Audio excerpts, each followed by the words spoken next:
Out of sight, out of mind. Despite the developments surrounding the impeachment case against Vice President Sara Duterte, she says she has not informed her father, former President Rodrigo Duterte, about the latest moves in Congress. The Vice President explained she wants to protect him from worry while he remains in detention in The Hague. VP Sara again addressed their supporters in the Netherlands. And now Ched Gatchalian joins us for the details. Ched? Yes, my Vice President Sara Duterte said she hasn't shared yet to her father, former President Rodrigo Duterte, that she is facing another impeachment case. In an interview with her supporters at The Hague in Netherlands, VP Sara said she prefers not to let her father know the developments in the House of Representatives following the House Justice Panel's adoption of its report, setting forth the articles of impeachment against her. She said the news will only make Rodrigo worry and overthink inside his detention facility.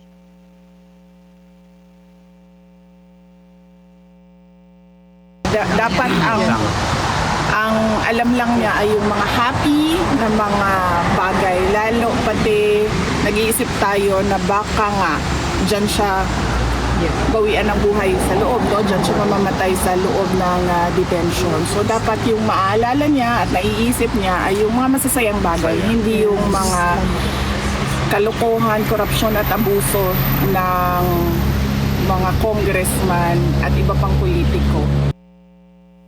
VP Sara also hit the Congress about what she called made-up impeachment case. Even her former running mate under the Unity banner, President Bongbong Marcos, was not spared. Hindi din natin alam kung bakit nangyari ang mga nangyari na nanalo siya.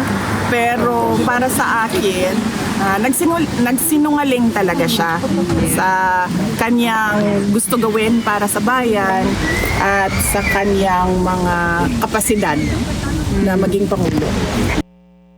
Meanwhile, Duterte complimented Batangas 1st District Representative Leandro Leviste and Cavite 4th District Representative Kiko Balzaga, saying they're similar in terms of their concerns on the administration. Duterte also applauded what she called the courage of the two lawmakers, stressing they're willing to speak about their criticisms despite possible supposed retaliation from other parties.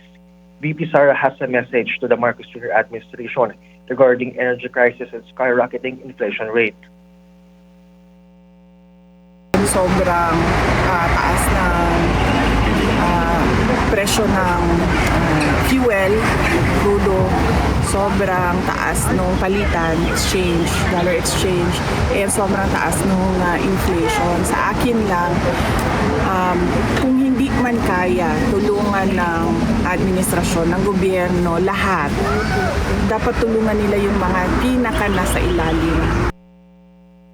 Meantime, VP Sara expressed her gratitude to those who continue to support her despite the impeachment case she is currently facing. Mai?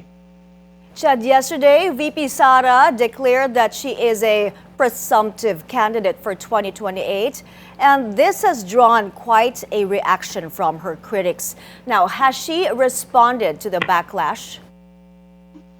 Yes, Mai, that's right. VP Sara said it's a norm or a culture in politics that her rivals or enemies will paint her black just so they can appear white. She said she already expects criticism following her declaration to run in 2028 elections. She also warned against those who spread disinformation online, saying troll farms exist, making the political game even dirtier. Although VP Sara didn't give a specific example of the supposed fake information online, attorney Michael Poa, the spokesperson of her defense team, denied yesterday some reports that the vice president allegedly threw a laptop at him. The said issue was brought up over the weekend, Poa says. That's all for now, Mai. Thank you, Ched Gatchalian, reporting.